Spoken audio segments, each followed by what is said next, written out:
What's up, everybody, and welcome back to Fireside Giants. I'm your host, Anthony Rivardo, joined by my co-host, Alex Wilson.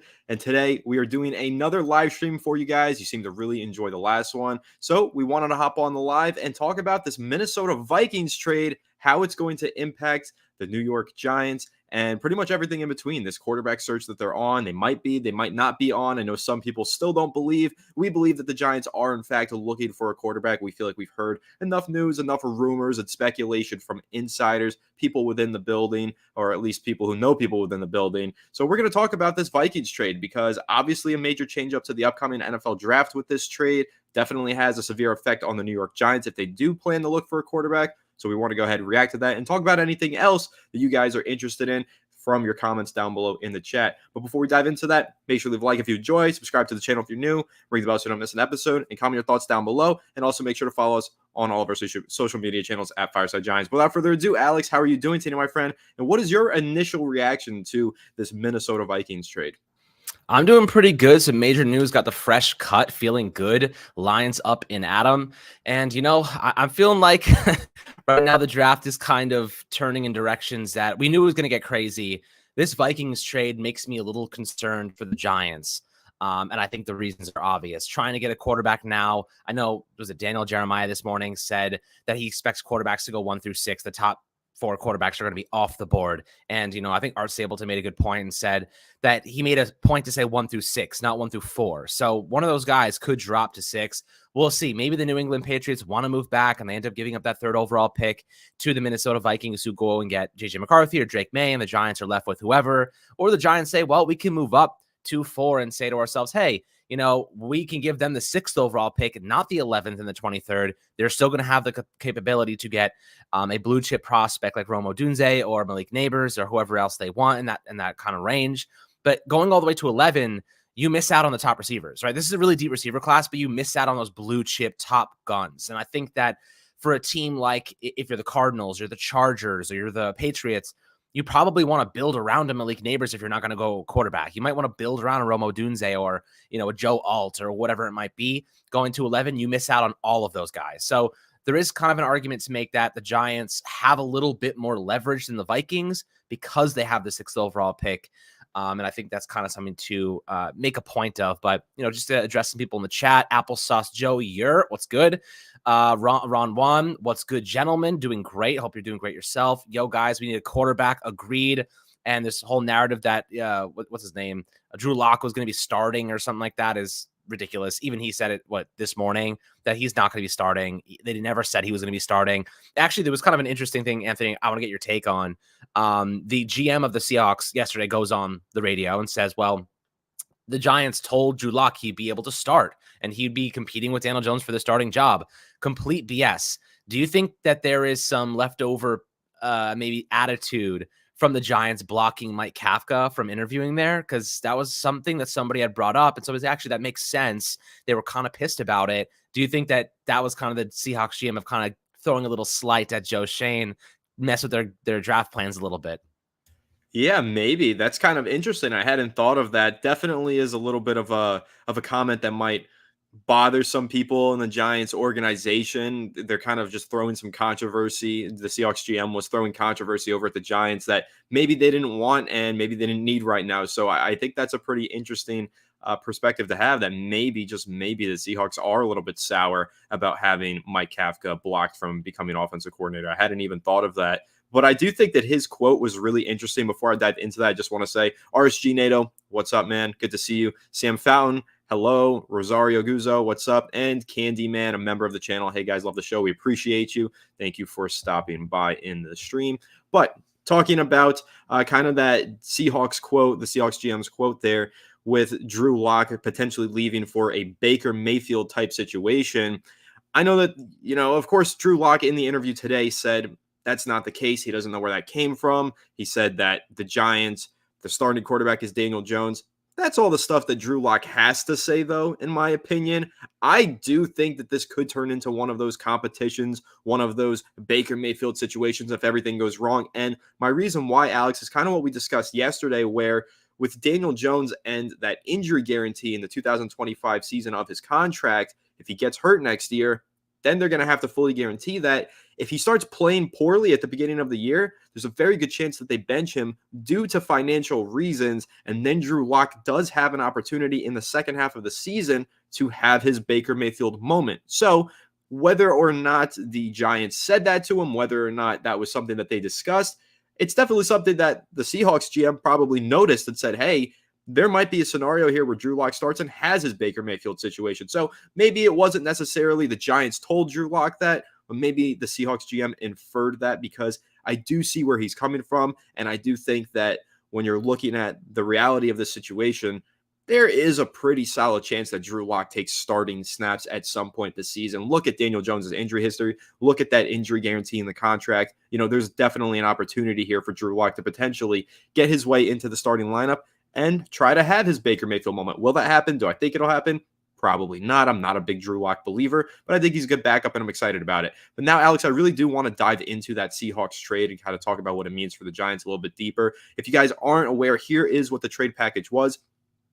Minnesota traded up to get the number 23 overall pick and the number 232 overall pick in exchange for their number 42 pick, their number 188 pick, and their second rounder in next year's draft. So basically now the Minnesota Vikings hold both of the 11th pick in the draft and the 23rd pick in the draft. So 2 first-round picks, and if you add those together in terms of their draft value chart, it's about equal to the number 4 overall pick, a little bit higher. So they're perfectly positioned to jump everybody in front of them that needs a quarterback, move all the way up to the 4th pick and take the quarterback 4 in this draft class, which is J.J. McCarthy by most people's account. So Minnesota Vikings perfectly positioned now to jump the Giants. Alex, how do you feel about this? Do you think that the Giants still have a chance of trading up? Do you think that they have enough capital to maybe respond to this Vikings move? I think that the Vikings are going to try and package those picks with the Cardinals, move up to 4. But do you think that the Giants maybe have any kind of leverage here to say, hey, Vikings, don't move down to 11, move down to 6 with us. Let us get up there into that spot and take a quarterback if we want one.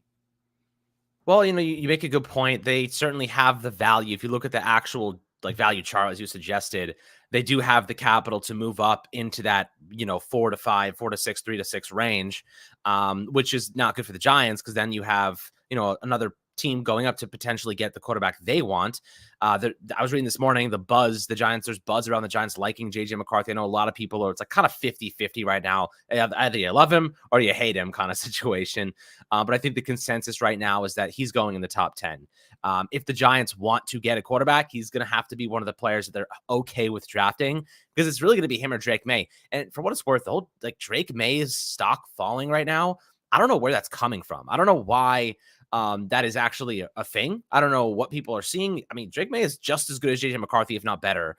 He ran a pro-style offense. He can throw the ball. He can run. He can do it off platform. He can do everything he wants. And he took shots downfield. He was a risky quarterback. I think he was, you called him a gunslinger multiple times this offseason. I think that's kind of the style of play that Josh Allen kind of utilizes. And, I think that's kind of the style of play that Brian Daboll likes. So we'll see how the Giants approach this. But I 100% think that we have the value to go out and get the quarterback we want. The only problem with it, Anthony, and I'll ask you this. This is really and guys in the chat too. Would you rather give up a first-round pick next year, right? 2025 first-round pick next year, or would you rather give up the second-round pick this year to move up a couple spots? They're probably, right now in terms of draft value, they're probably about equal in terms of value. This is a really, really deep draft class. That second-round pick is going to be really valuable, and you have to assume if the Giants get better, they may not be picking in the top 10. So what would you rather do? Give up the first next year, or would you keep the second this year? Because I think that, we could really probably get a really good receiver this year if we decide to keep this pick in the second round. I think that's kind of the argument I would make. I think we could get a really solid wide receiver prospect in the second round of this year's draft. So I would actually prefer to trade that future first round pick. And I'm going to make the argument that doesn't matter what we prefer, but it does matter what Joe Schoen prefers. And if I had to guess what he prefers, I would guess that Joe Schoen would be more willing to give up a future pick, knowing that if he gets fired this offseason or this upcoming offseason because the Giants don't do well this season, he's not using that future first-round pick anyway. He's just leaving a bad situation for the next general manager. So if I were Joe Schoen personally back against the wall, I need to get wins this season. I'm mortgaging the future draft capital, adding more talent to this roster right now to get a rookie quarterback, pair him with a young rookie wide receiver, hope that they develop an instant connection, and hope that the Giants improve in the win column. And even if they don't, if the Giants do just about the same, let's say they get somewhere from 5 to 7 wins, it's not a good season, but they do have a rookie quarterback who shows promise and flashes potential, that's enough to keep Joe Schoen around and Brian Daboll around for at least another year. Look at what happened with Dave Gettleman. That guy was here for, it felt like a decade. He wasn't here for a decade, but man, it felt like at least 2 decades to me, how long Dave Gettleman was here. He was here for way longer because he drafted Daniel Jones, and Daniel Jones showed marginal improvement year to year, so they let him continue to try and build around the quarterback that he drafted that showed potential. Now, if Joe Schoen drafts a quarterback this year, he shows some potential. Sure, I don't think that the Giants are going to be a playoff team winning 10 to 15 games a season, right? That's probably not the case. However, if they do win around 6 to 7 and the rookie quarterback shows potential, that's enough staying power right there for Joe Schoen. So, but the other argument is that, if Joe Schoen misses on the quarterback this year, he's fired and he knows that. So why the hell should he care about that future first round pick in the first place? That's the argument that I would make. Another argument that I would make is the Giants, they spent all their money already this offseason. There's not much room to go add more talent to this roster. They need to do it during the draft process now, like through the draft, they need to add talent. Next offseason, a lot more salary cap space. Maybe they'll have less draft capital, sure, but they'll definitely have more money to spend. So again, if they're a middling team this year, 6 to 7 wins, then they go into next offseason with a lot of money to spend, cut ties with Daniel Jones, and have their rookie quarterback or their franchise quarterback that they feel in place. They can add a ton of talent around them. Maybe they'll go spend out money in free agency next year, get themselves the Calvin Ridley of the next year's free agency class, go get the big splash wide receiver, build talent that way. So I think that if I were the Giants, I would prefer to give up next year's first round pick rather than this year's second round pick.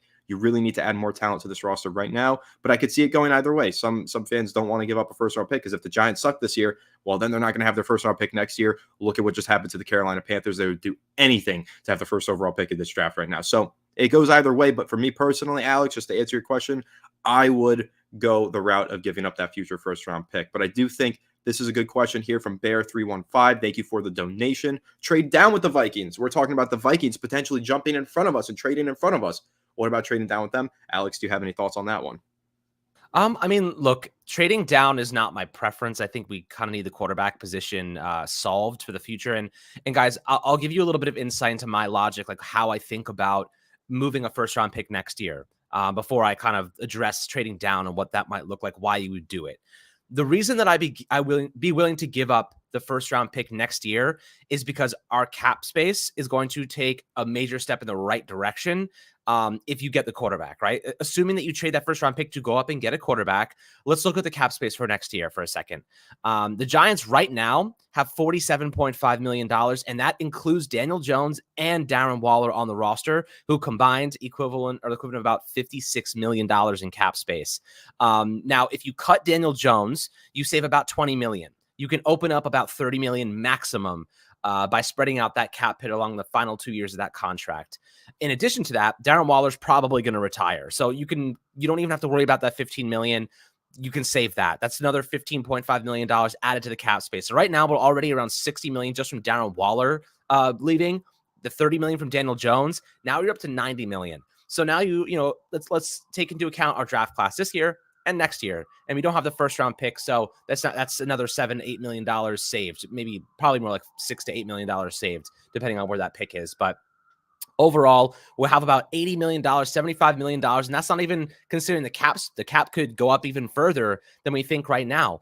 We could have close to $80 million in cap space. And listen, that is how I justify it, because if you trade that first round pick, the money you're going to save from Daniel Jones essentially replaces the value you're getting from that first round pick. That $30 million you can apply towards, I don't know, a star receiver. Next year's receiver class in free agency is going to be insane. Like one of the best we've ever seen. And if you look right now at the Cowboys, they're not making any free agent signings. They know that they're in really deep duty because they have to pay Micah Parsons and CeeDee Lamb. There's a real possibility they can't even pay both of them. They may have to let one of those guys walk because of Dak Prescott's contract as well. So if they have to let CeeDee Lamb walk and we have a rookie quarterback and $30 million, You tell me, Anthony, maybe we're sitting here like, let's make a huge play for CeeDee Lamb. We have Brian Burns under contract, rookie quarterback under contract. Daniel Jones is gone.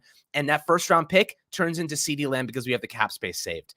That's kind of how I justify it. Now, again, this is an optimistic perspective in terms of landing CeeDee Lamb. They could franchise tag him. They could do anything here. But there's the likelihood of one of those big receivers becoming a free agent is probable. At least one of them. There's like 7 or 8 really good ones, right? Brandon Ayuk is another one I'll throw out there too. A lot of people love him. The Giants could wait, get one of those guys with the cap space they save, and you don't even have to worry about that first round pick, not having it, because we have a rookie quarterback and you have a ton of cap space to work with long term. So that's how I justify it in my head. I want to go back here just for 1 second before I miss this one. Thank you, Behind the Fiends. Appreciate this very much. What if we add wide receiver, offensive line, and secondary depth and wait to see if the Bears would take a bargain basement deal for Fields? So this is actually a really good conversation to have, Anthony. The Justin Fields one. Now that the Vikings are tooling up for this draft, and I know we were talking about a trade down there. Maybe the Giants do decide, well, let's trade back, acquire Justin Fields, add like Brock Bowers or something like that, or a receiver, and you get the 23rd overall pick, and you get a stud receiver there too. Is that something you'd be willing to consider? Like if you combine all those things and you end up getting Justin Fields, who has like a $3 million cap hit, is that something that is a possibility if the Giants were to say, you know what, we're not going to get a quarterback in this draft. It doesn't look like it's looking too good. Vikings want to move up ahead of us. Do you think that Justin Fields becomes more maybe probable or more, I guess, justifiable if you're the Joe Schoen in this situation? Yeah, I think that Justin Fields is kind of like the final option, right? Like you have exhausted all your options. You've done everything that you can. You've turned every stone and you've tried to find your franchise quarterback and you can't do it. Then I think after the draft, you send the flyer out, your 5th round pick, maybe a future 5th round pick, whatever it is. You pick up Justin Fields and you let him compete in this quarterback room that's now him, Daniel Jones, and Drew Lock, and that's very much a competition. All 3 of those guys, you could argue, are around the same or similar talent level, have accomplished about the same things. I would say Daniel Jones being the most accomplished of those 3, of course, but coming off of that injury, you kind of knock him down a peg for that. That's a 3-man competition, I guess, in some ways. But listen, I would love to add wide receiver, O-line, and secondary depth in the draft. That would be great. Trading down would be a great way to do that. The 2 first-round picks, who could they get with that 23rd overall pick? Probably a really good cornerback with that number 23 pick and a really good receiver at 11, or swap those 2 picks with those 2 positions. Totally possible.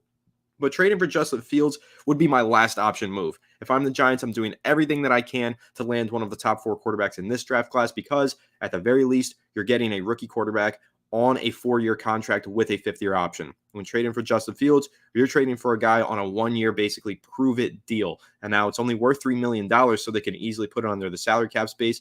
That's a huge plus here with Justin Fields. However, Justin Fields, while he's shown a lot of flashes throughout his career, he has not taken that step forward and established himself as the guy. And maybe he comes over to the Giants and he does that with Brian Daboll. Maybe Daboll gets that next level out of him. It's totally possible.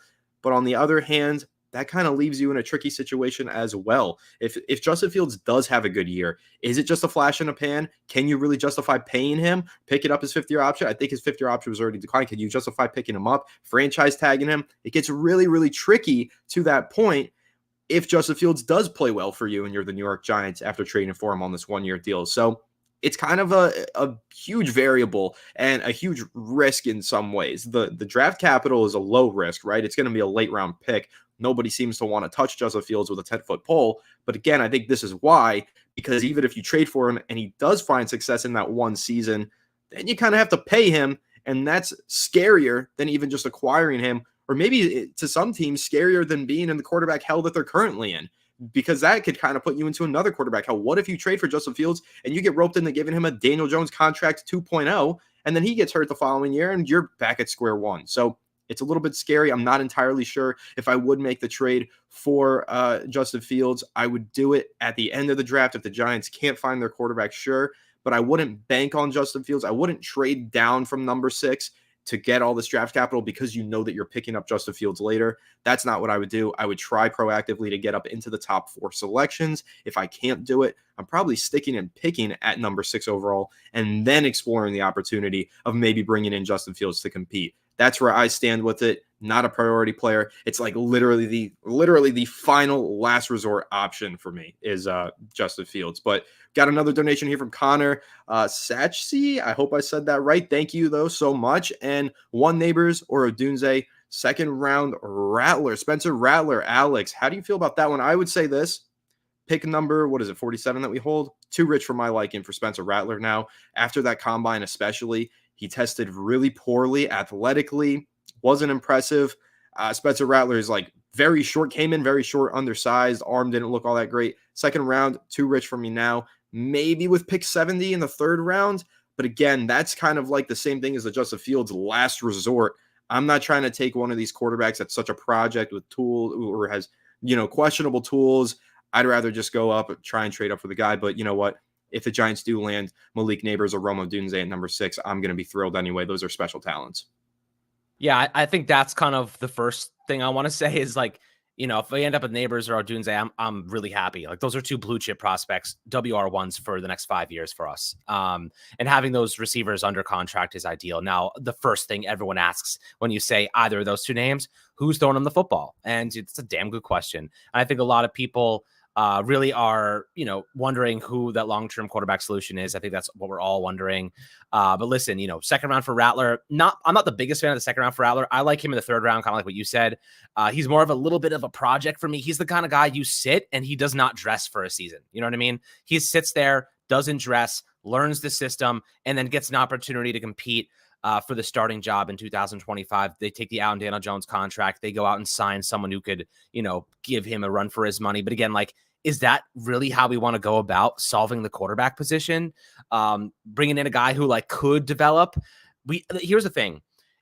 Unless you're the 49ers and you have a really good like team, just a really good team, and you can inject a player who fits the mold of player that you really want, I personally think that you're taking a huge risk. The Giants are not the 49ers. Our offensive line is still yet to be seen in terms of the upgrades, in terms of can they even be good? Last year, bottom ranked offensive line. I think that we're going to see a much better unit in 2024, but I just don't know yet. I can't sit here and tell you that it's going to be that much better or significantly better because we've been roped into believing that before, Anthony, right? How many times we thought something was going to get better and instead we got punched in the face?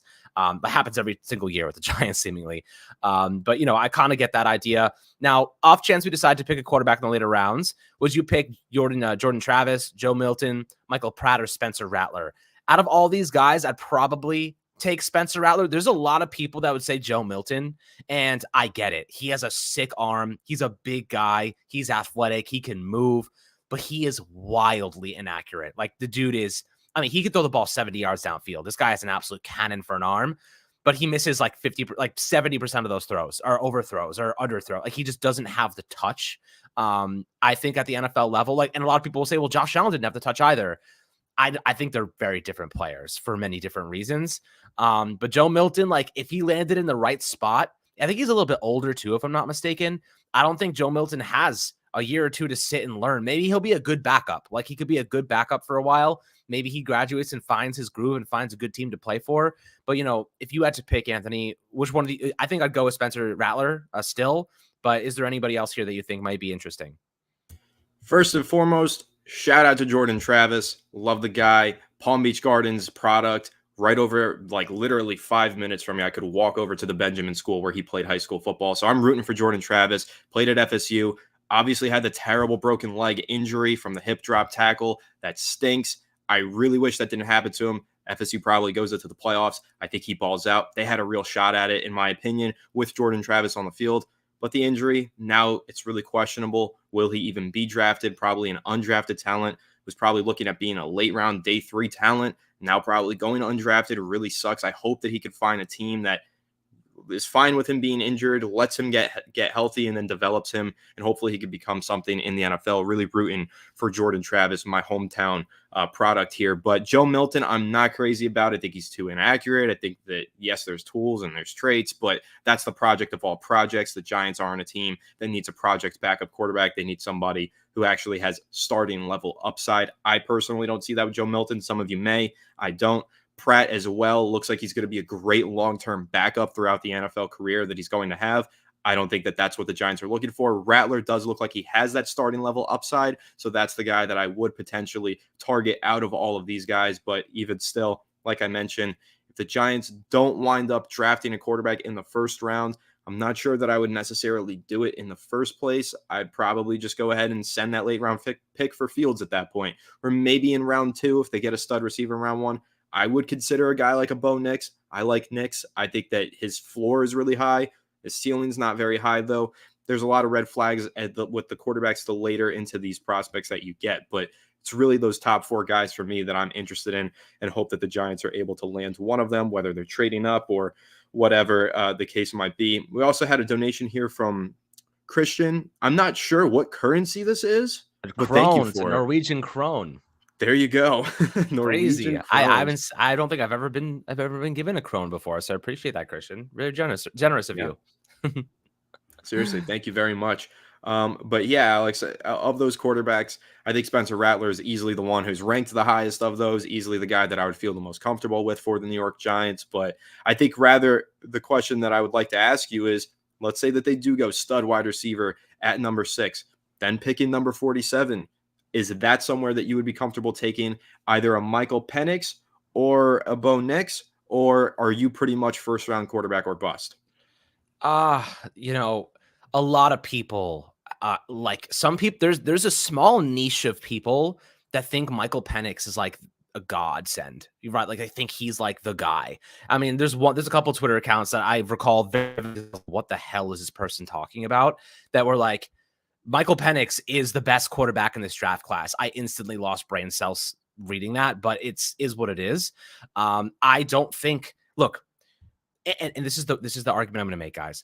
Michael Penix is a left-handed quarterback, and we just signed Andrew Thomas to a monster contract to play left tackle. Okay, why on earth would you draft a left-handed quarterback when you just signed your left tackle to big money to protect the blind side of your right-handed quarterback? It doesn't make any sense logically. Now, there are people out there who will say, well, why don't we move Andrew Thomas to right side? It doesn't work that way. Okay, it's not that easy. I think who said it? Somebody recently said, they were describing, maybe it was like Duke Manyweather or something like that, one of those big coaches from the offensive line on Twitter, and it was like, it's like playing with your opposite hand. You know what I mean? It's like throwing with your left hand. The whole fundamentals of the position change. You can't just change people around like that. So I'm personally off of the second round quarterback wagon. It's the drop off in talent is extreme, right? I mean, you guys saw Michael Penix in the championship game. He was under pressure for a lot of that game, and he was basically like taken out of the game. He couldn't even operate.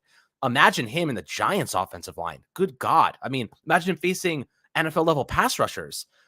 I just don't see it personally. I don't see it, especially the multiple ACL tears. I know he's recovered from them, but once you have ligament damage, it's always easier to get re-injured, especially on the MetLife turf. You want to put Michael Penix on the MetLife turf, guys? Come on. That's ridiculous. I think that's a very bad situation waiting to happen personally, but Bo Nix, not a really big fan of Bo Nix. I know like Phil Simms or these guys, some people come out and say, I love Bo Nix. I think he's good.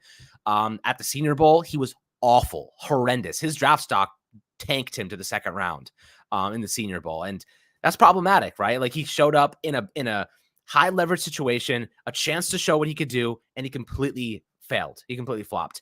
How is he going to respond in New York, right? How is he going to respond to the pressure of playing in New York?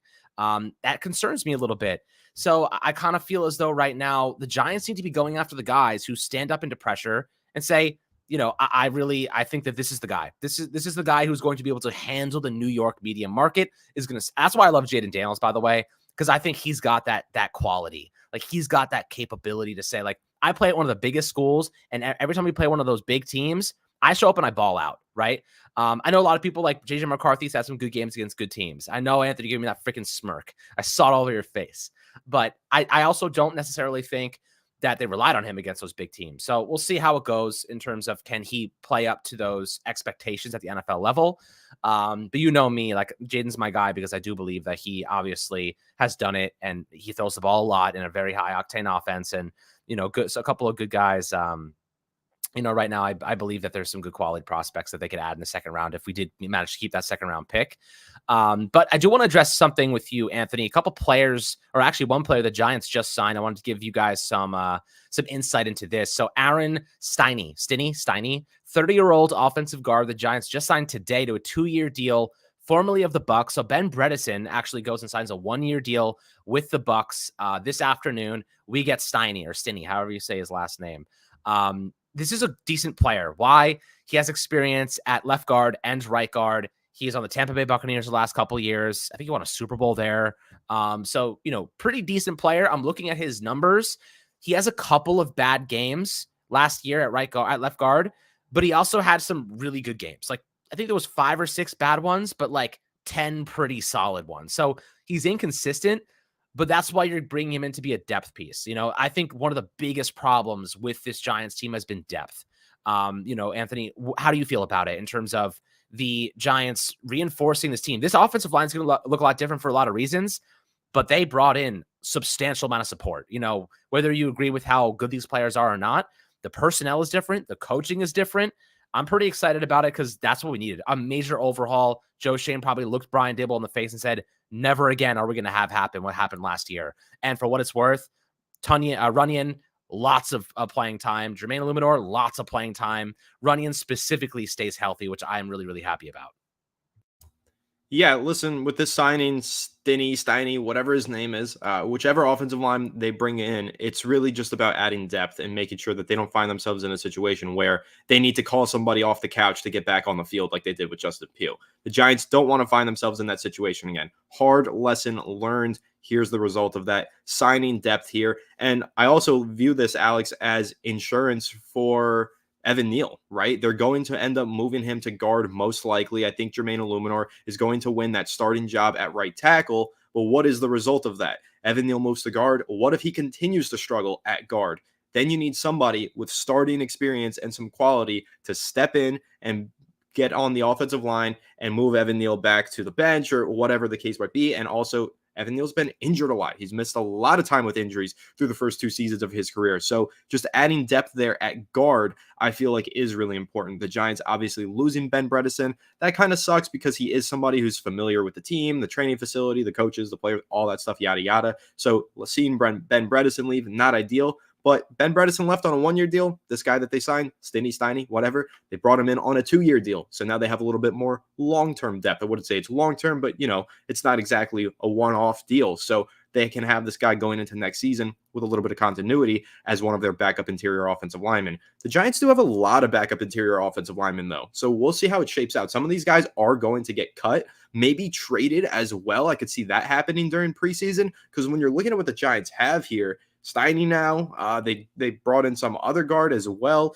Of course, Runyon, of course, Illuminor, right? They've got a lot of these players. Don't forget Josh Azidu, Marcus McKethin. They still have some other players on the back end of their roster developing. So we'll see what the Giants do, whether they cut some of these guys, whether they, trade some of them away. I'm not sure, but I'm happy that they're adding depth to this offensive line with some veteran, established players who, if one of these young guys is not playing well, can just go right into the lineup, provide some depth. Even John Michael Schmitz, keep in mind, guys, he was injured last season. The Giants didn't really have a good answer for the center position either. It was Ben Bredesen. I think Steiny's played both guard and center before. So, again, having that versatile depth behind these players, very important. You don't want to find yourself in another situation where you have to call Justin Pugh off of the couch, basically. So I do like that sign, and I think it's solid. I do want to give a shout out to Candyman, member for 19 months. That is freaking awesome, dude. We really do appreciate that. He says if the Vikings trade up with Arizona, we're 1 team away from Marvin Harrison Jr. That is very, very true. He's likely not going in the top 3 picks. And then if a quarterback goes at 4, he's there at 5, the Giants at 6. Maybe we'll see them make a one-up move like they did last year for Deontay Banks. Doubtful in my opinion. And also, I'm totally content with Malik Neighbors / Rome Odunze instead. But yeah, you're right. We would be pretty close to Marvin Harrison Jr. And it does make you wonder if maybe the Giants would try and make that move up and get him. Though, again, I think that they would probably be fine settling on Odunze or Neighbors. Absolutely. And also big shout out to the new member, DeAce Avenue. Appreciate you, fam. And the Giants also made another signing, by the way. I know some people were dropping it in the chat. His name's Austin Schlottman, 28-year-old from the Minnesota Vikings, former undrafted free agent out of TCU rather.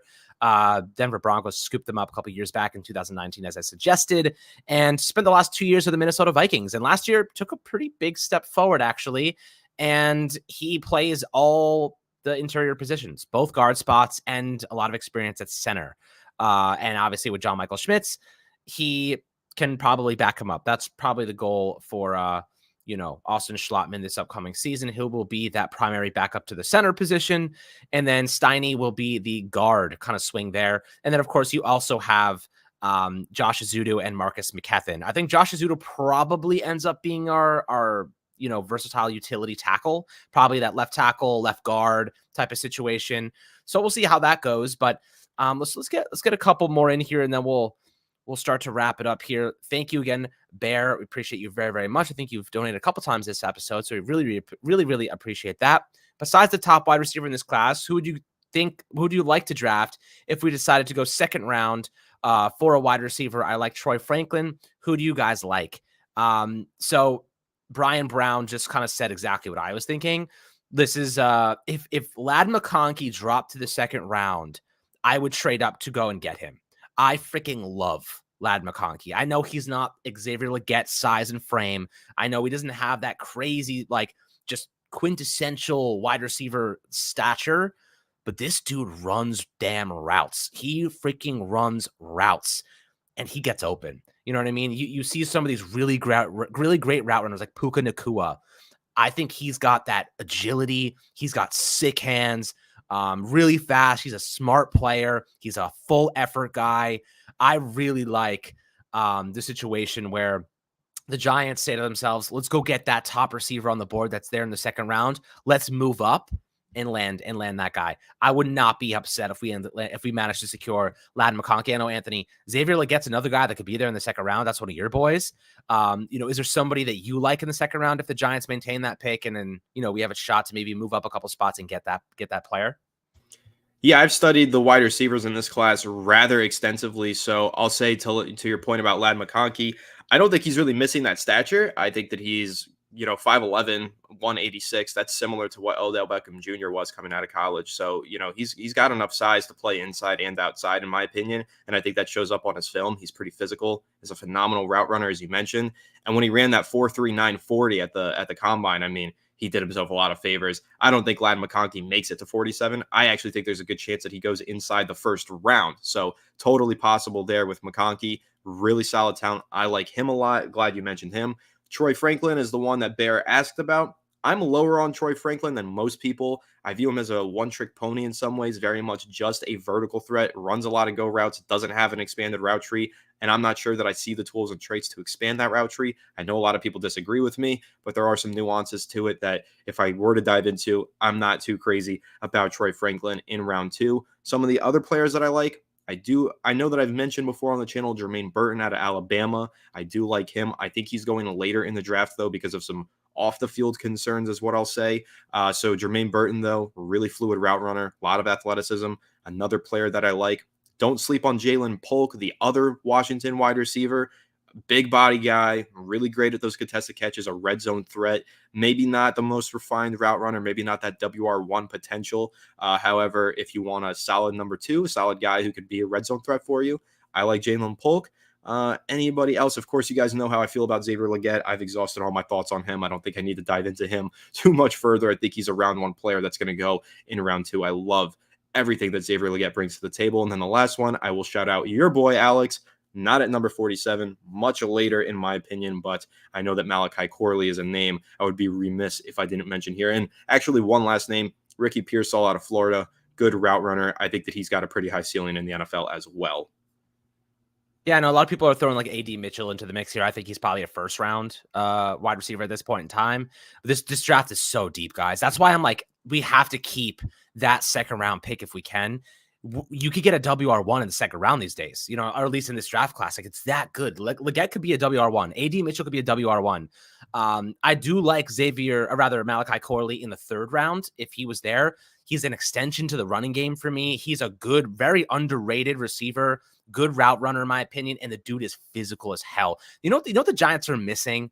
They're missing that old school brute physicality, that Brandon Jacobs hit you in the freaking chin strap strength. Malachi Corley is that type of guy. He will hit you so freaking hard. You're not going to get up after. He's going to leave you on the floor. And the next time he's coming across the middle, you're not going to want to hit this guy. He is that strong, and he is such an energetic player. The guy is always jumping up, always working.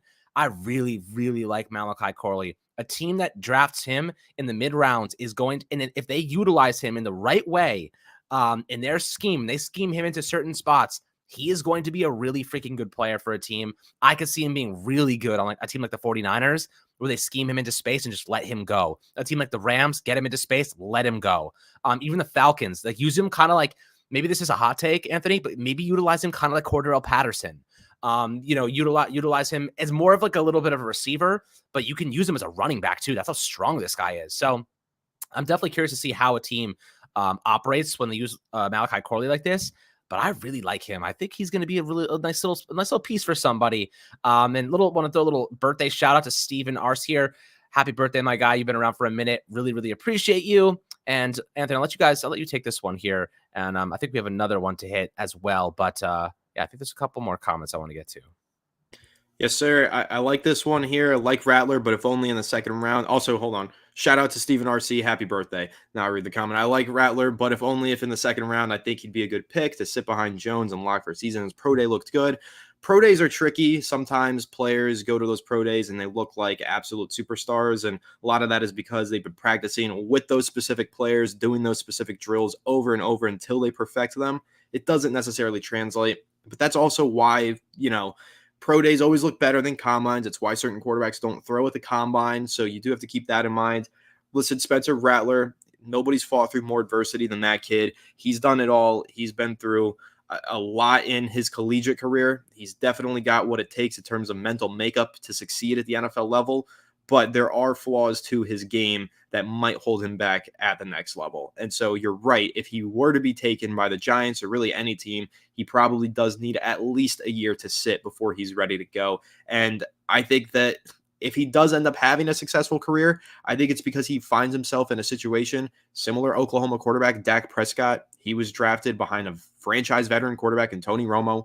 Romo got injured. He burst onto the scene after a little bit of sitting and developing, and then he played really well, Dak Prescott did, and then he became the franchise quarterback. If we ever see Rattler have a successful NFL career, I would bank on it happening that way, where he's sitting, he's learning, an injury occurs, okay, now he's in the starting lineup, then he makes the most of it. But do not expect this kid to start as a rookie unless something drastic happens. Do not expect him to have a rapid climb to success. It is somebody who does need to be developed long term. But again, thank you for the donation and good question there. Will J also had a donation earlier. Thank you, Will J. Take on the JJ news. If you really want our take on JJ McCarthy, go over to yesterday's live stream that we did. We went in great length over McCarthy. I'm like already tired of talking about JJ McCarthy. He's already such a polarizing and controversial figure in the New York Giants fan base. It sounds like when you're talking about Daniel Jones, when you're talking about McCarthy, it's really difficult to do.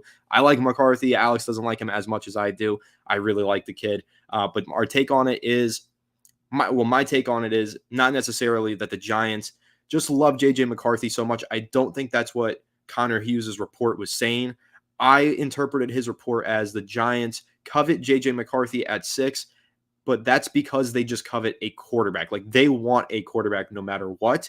And so they're sold on McCarthy and on the other 3 guys. My takeaway from that report really on the news with the Giants being linked to JJ McCarthy, they just want a quarterback no matter what in this draft. And they're going to do everything they can to get one. If they can't get one, they'll pivot. We'll see what they do instead. But my takeaway personally is just the Giants really want a damn quarterback. Yeah, they do. And a lot of people in the chats saying kind of opposing things. The Giants want JJ. I hate JJ. Why can't we just avoid controversy? Like for once, the Giants are just, we're just attracted to so much of it. Now, I don't think that the news about Waller is factual just yet. I mean, the fact that we just signed 2 tight ends in 24 hours certainly suggests that Waller probably is going to retire. I don't think he's here for the next couple of weeks. I think he's definitely going to be gone in the next couple of days. But, it's not official just yet, so we'll wait on that news. But you know what? Right now, the Giants have a lot of different directions they can go. This is one of those situations where you have core pieces at peak positions locked and loaded, right? You're looking at guys like Brian Burns, Kayvon Thibodeau, Andrew Thomas, Dexter Lawrence, Bobby Okereke. We have a couple of really damn good players on this team, and I think it'd be a waste to be premature in saying the Giants are not going anywhere with these things. I think it's taken Joe Shane to 3 years, two full years to actually get to a point where the salary health is good. Our draft picks are solid. We have the ammunition. This is the offseason that I think determines our future right now, Anthony. Either we take a big step forward in the next year or two, or we're right back to square one. And I think that we've seen a lot of square ones in the last couple seasons, and it's unfortunate. I think we got really lucky last year, in 2022, that is, that we made the playoffs and we had a really weak schedule. We kind of played above expectations with a roster that was not very good. Last year set the expectations a little bit higher than we would have thought. But this team was still rebuilding. You know what I mean? This team was still trying to shed a lot of dead money. We were paying Golden Tate last year. We're paying Leonard Williams this year in dead money. So you got to keep in mind, this team is still shedding bad contracts that Dave Gettleman left us. Fortunately, we stumbled upon one of the best linebackers we've had in a decade in Okereke. Really great dude. We interviewed him last year. And for those that are new to the chat, didn't catch us yesterday, we are going to be interviewing Jermaine Illuminor as well in the coming weeks. Spoke to him before OTAs. He's going to join the channel, break down what he brings to the team. So getting you guys some exclusive content there, as always, trying our best to provide even more value. So really excited about that. But, Anthony, I'll let you take this last one here. Appreciate you, Will J, a ton. Do you think DJ can actually thrive this year? My hot take right now is that DJ doesn't even play this season. I think my hot take right now is that he doesn't step on the field. And the reason for that is none other than if they play him and he gets hurt, they owe him an additional $25 million next year. The Giants are not going to risk having a $45 million guarantee in 2025 when they need that $30 million badly. So I just don't see how they can let him play. I think that Drew Lock's going to get a hell of a lot of reps in camp. But what I will say is this: that rookie that they draft is going to get the other half. I don't think Daniel Jones is going to even sniff the field. So that's just my hot take right now. I don't know if that's going to happen. I just don't see it. I just don't see how they do it. But I'll address this one last thing as well, because I know Paul's been asking me a couple times right now. Do you think the Giants are going to sign any free agent wide receivers? I wouldn't be surprised if they brought in some middling guy, but I think they're going to look to the draft. Mostly, this is a really strong draft class. So I think they go to utilize that as the way that they reinforce this unit. And then next offseason, we see them make that big move. Yeah, and I know I want to talk about what you said with Daniel Jones there. We've had that kind of conversation, you and I, off the air, not on the show yet. So I also don't think he's going to play this year. We kind of share this hot take. I know a lot of Giants fans have this idea in their head. You start DJ for a year and this rookie that you draft develops behind Daniel Jones. That's not the case, because if you put him out on the field to go out there and play while this rookie develops and then he gets hurt, you have no money to spend to build around that rookie. So the injury guarantee that is in Daniel Jones's contract is something I know that the Giants are very aware of and they're going to be very careful with. And as a result of it, they probably won't let him see the field. And that's why I mentioned for a brief moment in yesterday's live stream, and I know I've talked to you about this a lot off the air, Alex, I really don't think that it would be super shocking if the Giants got Daniel Jones to pass a physical during the summer and tried to move on from him before June 1st, cut him early if they have a rookie quarterback in place, because then they open up $40 million in cap space in 2025. But because he's injured, they probably can't make that move. I'm not so sure if it's a possibility. They would also take a couple of huge contract restructurings and maybe even extensions of certain players that they're not ready to extend. So it would be a risky move regardless, not let alone the fact that you're just letting Daniel Jones walk in free agency in June. Like, there's a lot to really take into consideration there. But for the New York Giants, if they do have a rookie quarterback on their roster, the idea that Daniel Jones is going to start in front of him so that the rookie can wait and develop, it's just, you're missing context, right? Because that injury contract, that injury guarantee in the 2025 year of his deal is going to prevent them from doing something like that. So can Daniel Jones bounce back this year? Can he get on the field and have a lot of success? I'm never going to put it past him. I'm never going to put it past any NFL player to find success at any point. They're all in the league for a reason. So yes, possibly Daniel Jones goes out there. But really, to me, the only way Daniel Jones sees playing time is if the Giants don't draft a rookie quarterback. If they do, I don't think he's going to be on the field because of that guarantee, the injury guarantee in his contract. So that's how I feel about Daniel Jones. It sucks. It's a tough situation for him to be in. I feel bad for him. That injury really in 2023 is going to put his career into a new spiral, on worse than anything else that he's been in through the 6 years with the Giants. And man, Daniel Jones has been in some crap before, but he's never been in it quite like this. So it sucks. I do feel bad for him, but ultimately I'm in agreement with you, Alex.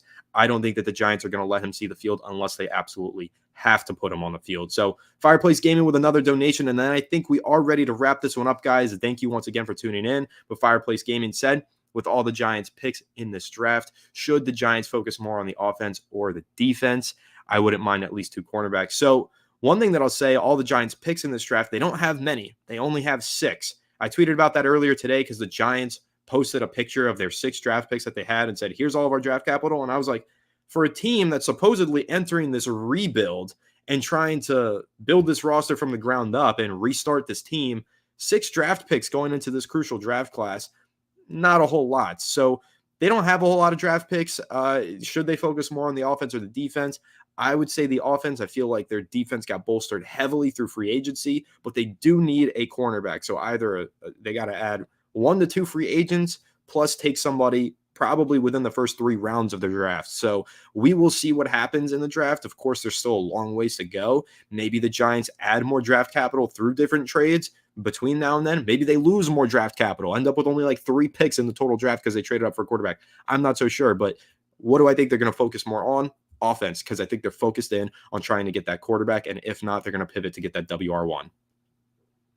That's definitely possible. And guys, just want to ask you guys if you guys are into sports betting. We just started our Fireside Bets channel. We're starting a Discord there. We went 2-0 last night in our first NBA bets. So you guys, if you're into it, obviously no pressure if you're not. I'm going to leave the link to join our Discord in the chat so you can join if you want to. We have a couple bets for tonight's games as well. Regarding this message though, so Fireplace Gaming, appreciate you as always. I kind of feel so the next episode, I want to dive deeper, Anthony, into really looking at some of our previous draft picks and who could step up, right? Who could step up next year? Drafting 2 CBs, we'll see about that. But I think that we're a little bit overlooking guys like Trey Hawkins and Cordell Flott still. I want to see if these guys can be competent starters. I think that we should have a whole episode discussing some of these guys that are going to have to graduate to eventually become, solid guys, solid players for this team. I think that it's time for some of these youngsters to finally provide their value. And that's why they were drafted. Dane Belton, by the way, we need to have a conversation about him potentially starting at free safety this upcoming season because the Giants have not spent there. The options aren't looking that good. I know they have Justin Simmons is available, but I don't get the sense the Giants are going to invest a lot at safety. This could be a Dane Belton versus Javarius Owens training camp battle for all I know. So I do think that right now we should, we'll save the conversation for the next episode in terms of looking at some of the talent on this roster who need to step up in 2024 and beyond. 100%. Listen, I've been making this point for a while now. The Giants do have young talent on this roster. They do have players. It's about developing these players, putting them with the right coaches and pieces all around them. And I think that that's more paramount than anywhere on the offensive line. Like Evan Neal is the shining example. They do have a young talent at right tackle. They shouldn't have even had to find themselves in this situation where they go and sign a Josh Azidu. I hope that Evan Neal kicks ass during training camp, steps into the 2024 season, and looks like a damn all-pro, similar to how Andrew Thomas was in year 3. Do I think that's going to happen? No, which is why the Giants are adding this other talent on the offensive line as insurance. So, but it is important, though. These young guys that they have, Trey Hawkins, Eric Gray, Josh Azidu, Marcus McKethan, like they've got young pieces. They need to develop these young pieces. Even Wan'Dale Robinson, only going into year 3, good route runner, good player. So it is very important. I'm excited to do that episode with you, Alex. It's kind of talk about some of these breakout candidates who maybe not break out like they're going to be stars next season, but hopefully they develop into being bigger players and having larger roles with the Giants next season. I think that's always important. A lot of these players, we'll talk about a guy like a Trey Hawkins.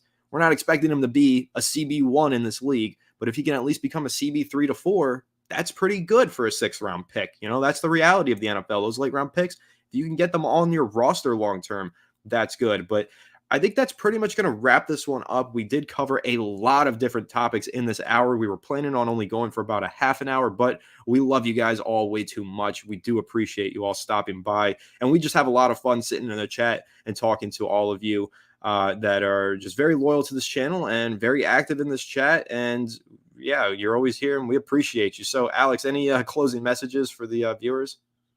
Yeah, I appreciate you guys. I know a lot of people are enjoying the live streams, so we're going to keep doing those.